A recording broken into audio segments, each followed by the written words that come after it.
नमस्कार, Byju's government exam prep channel में आप सभी का स्वागत है। और आज हम 24 मई के कुछ इम्पोर्टेंट करंट अफेयर्स पर चर्चा करने वाले हैं।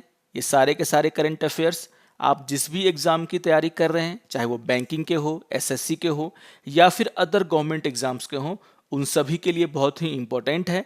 तो आइए शुरू करते हैं आज का डेली करंट अफेयर्स। आइए सबसे पहले नेशनल करंट अफेयर्स को देख लेते हैं। और यहाँ पर एक न्यूज़ आया है जिसका शीर्षक है very severe cyclone Yaas to hit north Odisha coast. तो बहुत ही कम समय में एक दूसरा साइक्लोन जो कि नॉर्थ ओडिशा कोस्ट से टकराने वाला है, उसके बारे में यहाँ पर न्यूज़ है। आपको नाम याद रखना है इस साइक्लोन का, और इस साइक्लोन का नाम है साइक्लोन यास। तो यहाँ पर न्यूज़ में कहा जा रहा है कि पूर्व मध्य बंगाल की खाड़ी के ऊपर बना दबाव अब उत्तर और उत्तर पश्चिम दिशा की ओर बढ़ने लगा है, और बढ़ते बढ़ते अब इसके चक्रवाती तूफान में और तेज होने की संभावना है। यहाँ पर यह भी जानकारी दी गई है कि ये जो साइक्लोन यास है वो वेस्ट बंगाल और नॉर्थ ओडिशा के बीच पारादीप एंड सागर आइलैंड से होकर गुजरेगा। तो यहाँ पर आपको याद रखना है कि कौन कौन से स्टेट इस साइक्लोन से इफेक्ट होने वाले हैं, और इस साइक्लोन का तो नाम आपको याद रखना ही है। आइए एक और न्यूज़ को यहाँ पर देख लेते हैं, और न्यूज़ है India to push for WHO EU approval for Covaxin. तो आप सभी को पता है कि भारत के ICMR और भारत बायोटेक के द्वारा मिल करके एक कोरोना की वैक्सीन का निर्माण कराया गया है जिसका नाम है कोवैक्सीन। लेकिन अभी तक इस वैक्सीन को WHO और यूरोपियन मेडिसिन एजेंसी उसके द्वारा अप्रूव नहीं किया गया है। और यहाँ पर भारत के द्वारा अब कोशिश की जा रही है कि इस वैक्सीन को जल्द से जल्द WHO और यूरोपियन मेडिसिन एजेंसी का अप्रूवल मिल जाए। यहाँ पर ऐसा करने के पीछे एक बहुत ही बड़ा कारण है। आप सभी जानते होंगे कि पिछले दिनों यूरोपियन यूनियन जिसमें 27 देश हैं उनकी एक बैठक हुई, और वहाँ पर एक प्रपोजल को अप्रूवल दिया गया जिसमें ये कहा गया कि वैसे टूरिस्ट या फिर यूरोप के बाहर रहने वाले वैसे नागरिक जो कि फुल्ली वैक्सीनेटेड हो चुके हैं, मतलब उन्हें वैक्सीन का 2 डोज मिल चुका है, उन्हें जो है अब इन मेंबर कंट्री में आने की इजाज़त होगी। और यहाँ पर इसी को लेकर के भारत सरकार की चिंताएं हैं, क्योंकि अभी तक कोवैक्सीन को WHO और यूरोपियन मेडिसिन एजेंसी का अप्रूवल नहीं मिला है। यानी कि जो भारत में अभी 2 वैक्सीन प्रमुखता से लगाया जा रहा है, इसमें से एक कोवैक्सीन है और दूसरा कोविशील्ड है।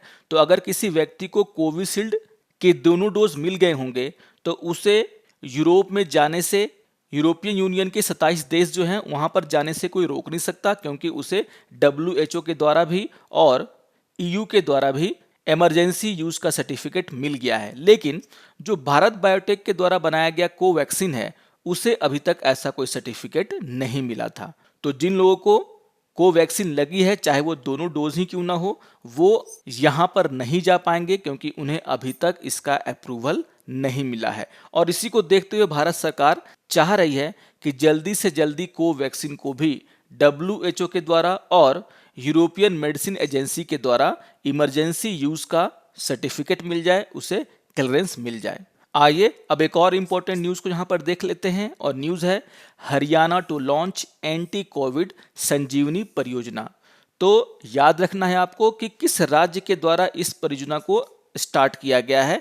तो याद रखिएगा, हरियाणा के द्वारा एक एंटी कोविड परियोजना लाई गई है जिसका नाम है संजीवनी परियोजना। जैसा कि आप सभी जानते हैं कि अभी जो है हमारा कोविड का इन्फेक्शन हमारे गांव में फैल रहा है, रूरल एरिया में ज़्यादा केसेस आ रहे हैं, और इसी को देखते हुए हरियाणा की सरकार ने इस संजीवनी परियोजना को लॉन्च किया है।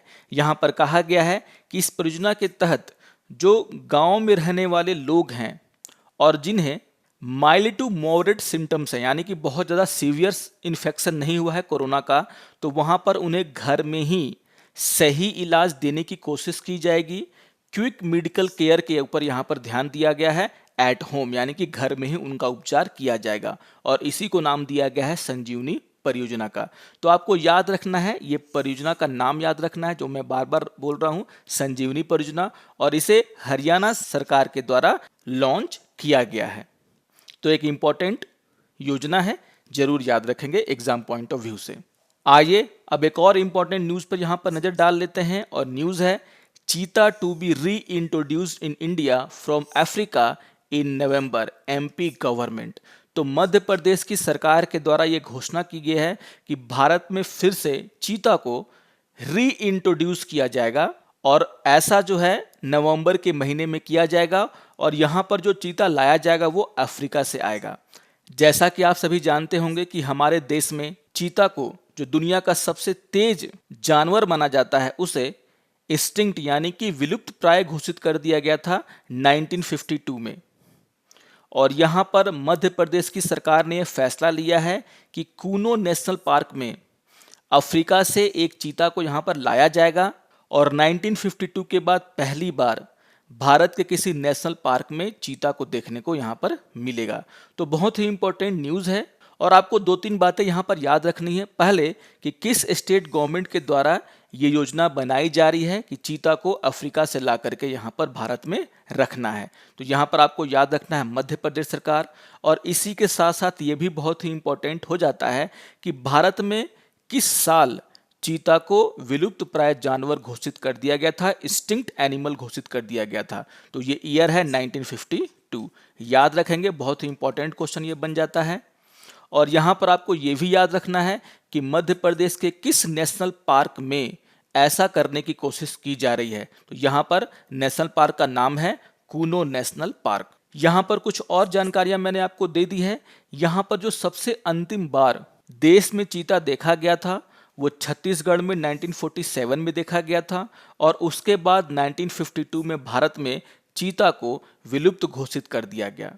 और यहाँ पर भारतीय वन्य जीव संस्थान यानी कि wild life institute of India के द्वारा कुछ साल पहले चीता री इंट्रोडक्शन प्रोजेक्ट लॉन्च किया गया और इसी परियोजना के तहत अब कोशिश की जा रही है कि फिर से भारत में चीता को लाया जाए। तो बहुत ही इंपॉर्टेंट परियोजना है और एक लुप्त प्राय जानवर को जो है भारत में फिर से लाने की कोशिश की जा रही है। बहुत ही इंपॉर्टेंट क्वेश्चन यहाँ से बनेंगे आपके एग्जाम के लिए।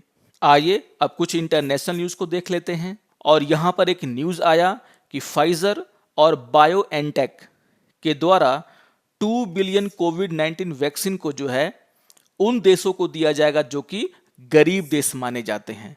तो यहाँ पर अमेरिकी दवा कंपनी फाइजर और जर्मनी की कंपनी बायोएनटेक के द्वारा अगले 18 महीनों में मध्य एवं निम्न आय वाले देशों को कोविड-19 वैक्सीन के 2 बिलियन खुराक देने का वादा किया गया है। तो यहाँ पर आपको याद रखना है कंपनियों के नाम और मैंने बताया कंपनी के नाम क्या क्या हैं। अमेरिका का एक कंपनी है फाइजर और दूसरा है जर्मनी का एक कंपनी जिसका नाम है बायोएनटेक। और इन दोनों के द्वारा बनाए गए जो टीके हैं कोविड-19 के वैक्सीन है उसे जो है WHO के द्वारा इमरजेंसी यूज का अप्रूवल पहले ही मिल गया है। और यहाँ पर इन दोनों कंपनियों ने मिडिल और लो इनकम कंट्रीज के लिए ये घोषणा की है कि वो 18 महीने में 2 बिलियन डोजेज इनको देंगे। यहाँ पर ये जानना बहुत ही जरूरी है कि न्यूयॉर्क टाइम्स के वैक्सीन ट्रैकर के द्वारा यह बताया गया है कि दुनिया भर में लगभग 1.5 बिलियन कोरोना वैक्सीन की खुराक दिए गए हैं लोगों को, लेकिन अगर देखा जाए तो सिर्फ 0.3% ही लो इनकम कंट्रियों को दिए गए हैं, वहां के लोगों को दिए गए हैं। यानी कि जो गरीब देश है, लो इनकम का यहाँ पर मतलब क्या है, जो दुनिया के सबसे ज्यादा गरीब देश है वहां पर अभी भी वैक्सीनेशन का जो संख्या है, जो मात्रा है वो बहुत ही कम है। और यहाँ पर कहा गया है न्यूयॉर्क टाइम्स के वैक्सीन ट्रैकर के द्वारा कि मात्र 0.3% जो भी वैक्सीन अभी तक दुनिया में दी गई है उसका 0.3% ही इन देशों को लगाया गया है। और इसी को देखते हुए इन कंपनियों ने जो गरीब देश हैं उन्हें 2 बिलियन वैक्सीन देने का यहाँ पर वादा किया है। तो बहुत ही इंपॉर्टेंट न्यूज़ है, आपको यहाँ पर कंपनियों के नाम याद रखने हैं जिनके द्वारा ये वैक्सीन बनाया जाता है।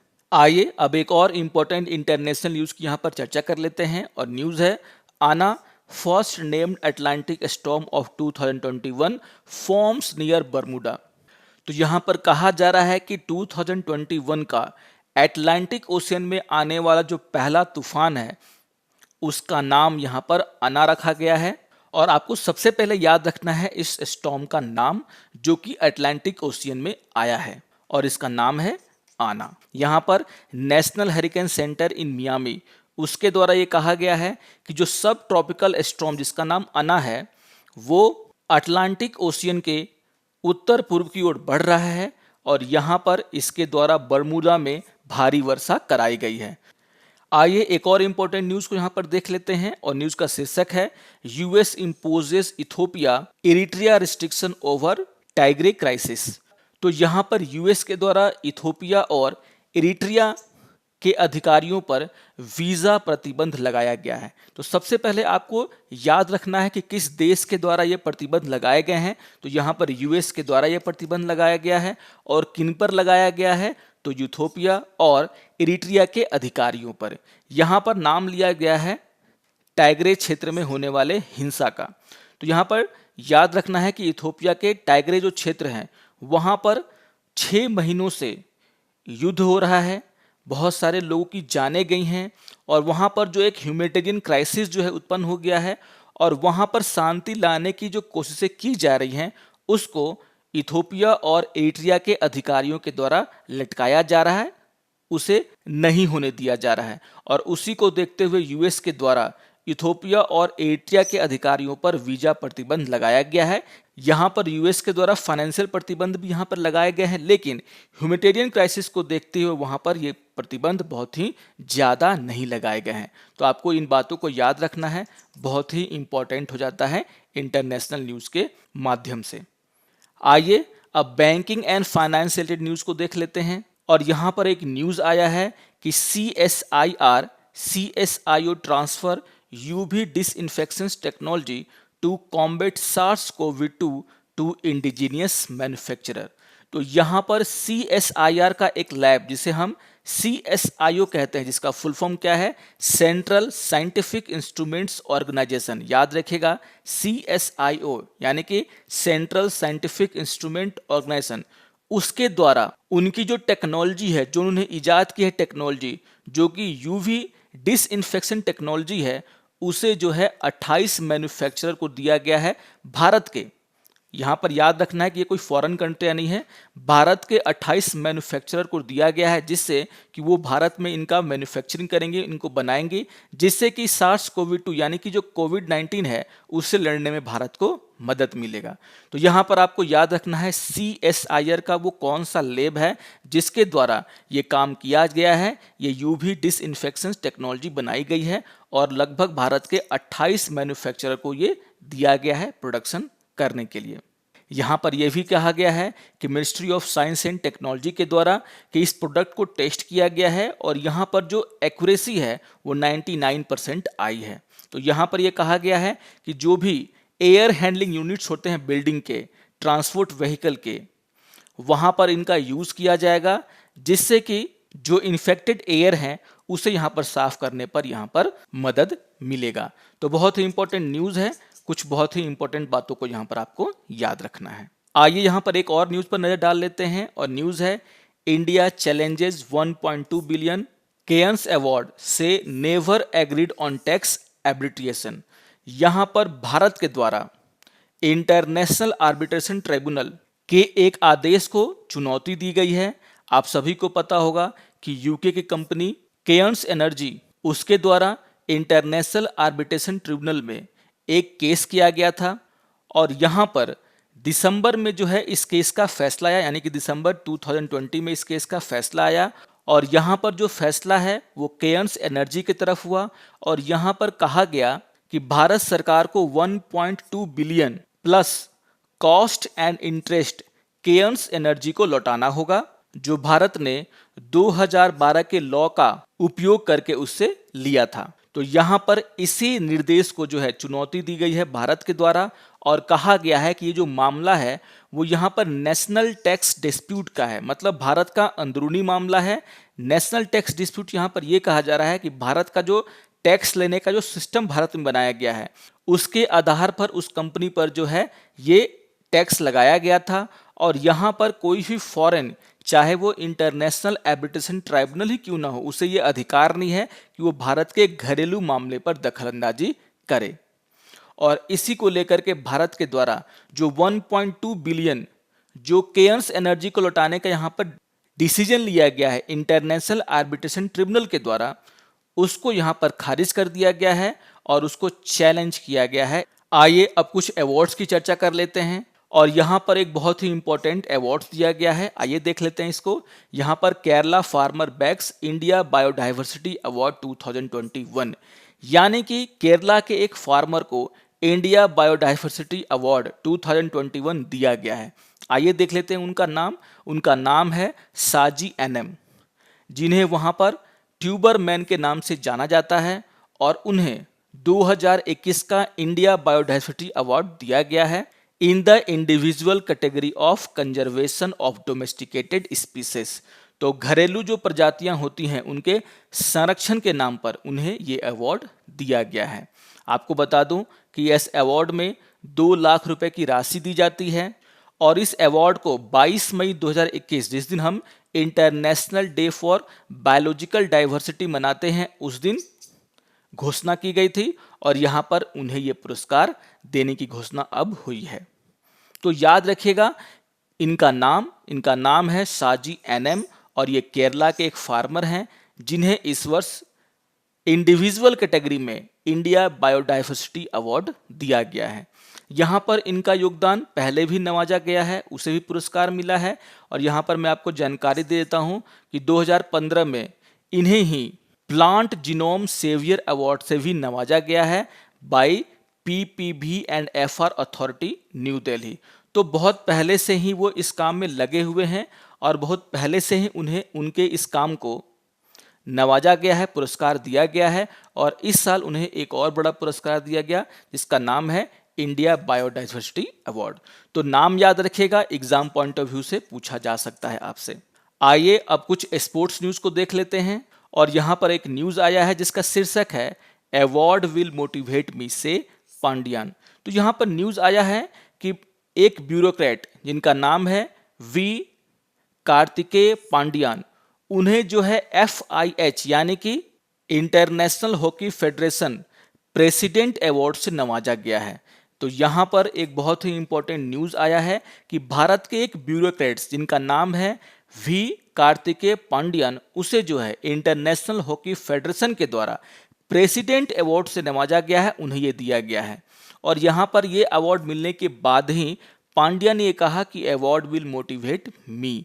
यहाँ पर आपको बता दूं कि जो कार्तिकेयन पांडियन हैं वे ओडिशा के चीफ मिनिस्टर के प्राइवेट सेक्रेटरी के पद पर काम कर रहे हैं 2011 से ही। और यहाँ पर आप सभी जानते हैं कि 2018 में भुवनेश्वर में मेंस हॉकी वर्ल्ड कप आयोजित किया गया था और यहाँ पर जिस तरीके की सुविधाएं दी गई थी वहाँ पर राज्य सरकार के द्वारा और जिस तरीके से इन खेलों को संपन्न कराया गया था, उसी से खुश होकर के FIH यानी कि इंटरनेशनल हॉकी फेडरेशन के द्वारा वी कार्तिकेय पांडियन को ये अवार्ड दिया गया है, यानी कि प्रेसिडेंट अवार्ड दिया गया है। तो बहुत ही इंपॉर्टेंट अवार्ड है और भारत के एक ब्यूरोक्रेट्स को इस बार ये अवार्ड दिया गया है, इसलिए आप इनका नाम याद रखेंगे। आप ये भी याद रखेंगे कि ये किस स्टेट के हैं और किस स्टेट के चीफ मिनिस्टर के प्राइवेट सेक्रेटरी के रूप में काम कर रहे हैं। और इसी के साथ साथ आपको ये भी याद रखना है कि 2018 में भुवनेश्वर में मेंस हॉकी वर्ल्ड कप हुआ था और उसी आयोजन में किए गए काम को यहाँ पर देखते हुए जो है ऐसा फैसला लिया गया है इंटरनेशनल हॉकी फेडरेशन के द्वारा। आइए एक और हॉकी से रिलेटेड न्यूज़ को देख लेते हैं और न्यूज़ है hockey India wins prestigious Etienne Glichitch award. तो यहाँ पर हॉकी इंडिया को एक बहुत ही बड़ा सम्मान दिया गया है और जिसका नाम है एटिने ग्लिचिज अवार्ड। तो यहाँ पर हॉकी इंडिया के द्वारा अपने देश में हॉकी को बढ़ावा देने के लिए ये अवार्ड दिया गया है। यहाँ पर कहा गया है कि हॉकी इंडिया को देश में खेल के विकास और विकास में उसको योगदान के लिए प्रतिष्ठित एटिने ग्लिचिज पुरस्कार दिया जा रहा है। और यहाँ पर आपको ये याद रखना है कि जो FIH है यानी कि इंटरनेशनल हॉकी फेडरेशन है, उसका जो है 47th बैठक चल रहा है, 47th कांग्रेस चल रहा है और यहाँ पर उसी बैठक में हॉकी इंडिया को ये अवार्ड दिया गया है। तो कुछ बहुत ही इंपॉर्टेंट अवार्ड्स हैं जिसे आपको याद रखना है, एग्जाम में आपसे कभी भी पूछा जा सकता है। आइए अब एक और इंपॉर्टेंट स्पोर्ट्स न्यूज़ को देख लेते हैं और न्यूज़ है Atletico Madrid clinches La Liga title. तो तो यहाँ पर एटलेटिको मैड्रिड के द्वारा ला लीगा टाइटल जीत लिया गया है और यहाँ पर उन्होंने बहुत ही फेमस रियल मैड्रिड को हरा करके ये टाइटल जीता है। तो नाम याद रखिएगा, ला लीगा को कभी कभी एग्जाम में पूछा जाता है। आइए एक और इंपॉर्टेंट न्यूज को देख लेते हैं और ये न्यूज टेनिस से जुड़ा हुआ है और न्यूज है Casper Ruud beats Denis Shapovalov to win Geneva Open. तो यहाँ पर दुनिया के 21 नंबर के खिलाड़ी जिनका नाम है कैस्पर रूड, जो कि नॉर्वे के हैं, उनके द्वारा दुनिया के 15वें नंबर के खिलाड़ी डेनिस शापोवालोव को हरा करके अपने कैरियर का सेकेंड एटीपी टूर टाइटल जिसका नाम है जिनेवा ओपन उसे जीत लिया गया है।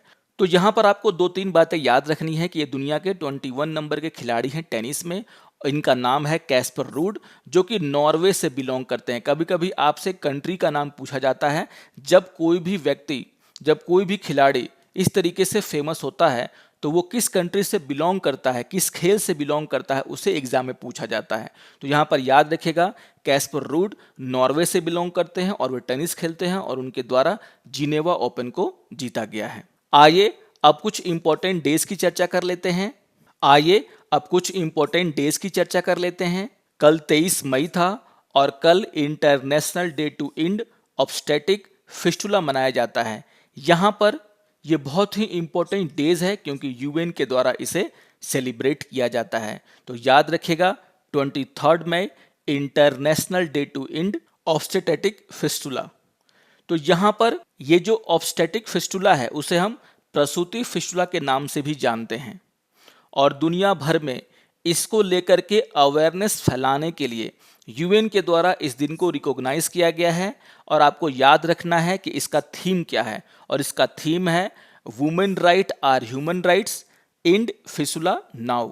तो यहाँ पर फिस्टुला को लेकर के बातें कही जा रही है, आपको थीम याद रखना है। और मैं बार बार कर रहा हूँ क्योंकि यूएन के द्वारा इस डे को सेलिब्रेट किया जाता है, इसका मतलब बहुत ही इंपॉर्टेंट ये डेज होगा और इसलिए आपको याद रखना है 23 मई international day to end obstetric fistula.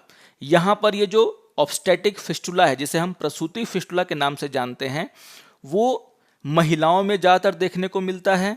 और प्रसूति फिस्टुला जिसे हम हिंदी में प्रसूति फिस्टुला कहते हैं के उपचार और रोकथाम की दिशा में कार्रवाई को बढ़ावा देने के लिए हर साल संयुक्त राष्ट्र के द्वारा अंतर्राष्ट्रीय प्रसूति फिस्टुला को समाप्त करने के लिए 23 मई को ये दिन मनाया जाता है।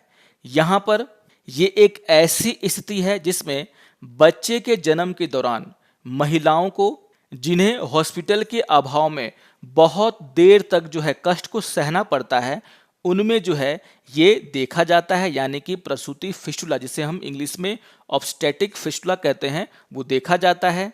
और ज़्यादातर ऐसी स्थिति विकासशील देशों में पैदा होती है और इसी को लेकर के जल्द से जल्द महिलाओं को हॉस्पिटल में ले जाना चाहिए जब बच्चे का जन्म होता है। यहाँ पर जब बहुत देर की जाती है तो दर्द से इन महिलाओं में जो है प्रसूति फिस्टुला यानी कि ऑब्स्टेटिक फिस्टुला जैसा हो जाता है। और यहाँ पर इसी के अवेयरनेस फैलाने के बारे में संयुक्त राष्ट्र के द्वारा अंतर्राष्ट्रीय प्रसूति फिस्टुला को समाप्त करने के लिए 23 मई को इस दिन को मनाया जाता है। और यहाँ पर आपको याद रखना है कि 2013 से ही यूएन के द्वारा इस दिन को सेलिब्रेट किया जाता है। तो बहुत ही इंपॉर्टेंट न्यूज़ है, ज़्यादा चर्चा में नहीं रहता है लेकिन एग्जाम पॉइंट ऑफ व्यू से बहुत ही इंपॉर्टेंट है क्योंकि ऐसे डेज को जो कि हेल्थ से जुड़े हुए हैं, खास करके महिलाओं के हेल्थ से जुड़े हुए हैं, एग्जाम में बार बार पूछा जाता है। तो आपको याद रखना है कि यूनाइटेड नेशन के द्वारा जो है 23 मई को इस दिन को सेलिब्रेट किया जाता है और 2013 से ही ये दिन सेलिब्रेट होता है। और यहाँ पर मैंने आपको थीम बताया है, आपको थीम याद रखना है कि women's rights are human rights and fistula now. आइए अब आज के इंपॉर्टेंट फैक्ट्स के बारे में जान लेते हैं।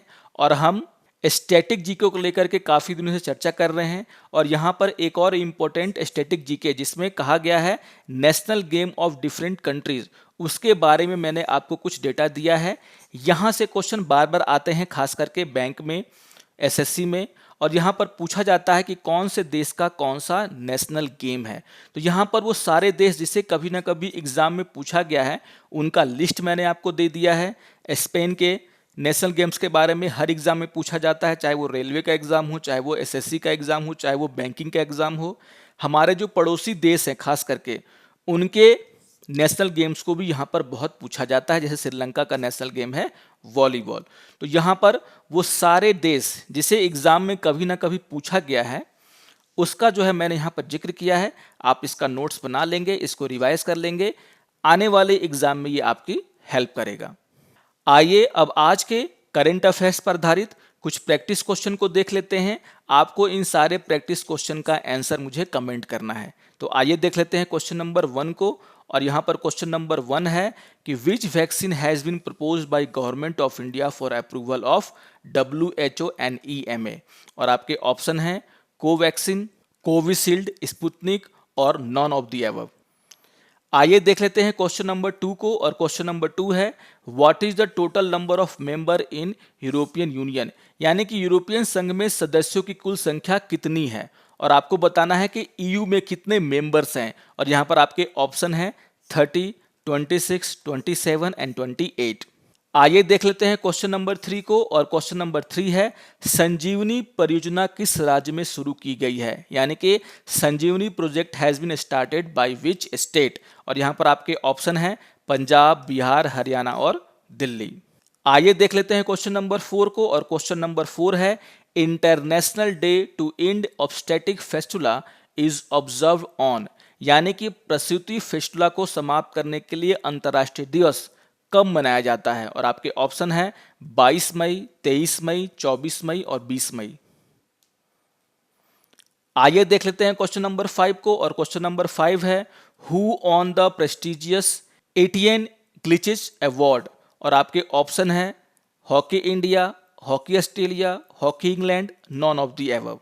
आइए देख लेते हैं क्वेश्चन नंबर 6 को। और क्वेश्चन नंबर 6 है Casper rude is the tennis player of which country. तो यहां पर आपको बताना है कि कैस्पर रूड किस देश के टेनिस खिलाड़ी हैं। और आपके ऑप्शन है ऑस्ट्रेलिया, डेनमार्क, नॉर्वे और स्वीडन। आइए देख लेते हैं क्वेश्चन नंबर 7 को। और क्वेश्चन नंबर 7 है where was the hockey men's world cup held in 2018, यानी कि हॉकी का पुरुष विश्व कप 2018 में कहां आयोजित किया गया था। और आपके ऑप्शन है भुवनेश्वर, बेंगलोर, दिल्ली, हैदराबाद। आइए देख लेते हैं क्वेश्चन नंबर 8 को। और क्वेश्चन नंबर 8 है what is the name of the first storm of this year that has come in Atlantic ocean.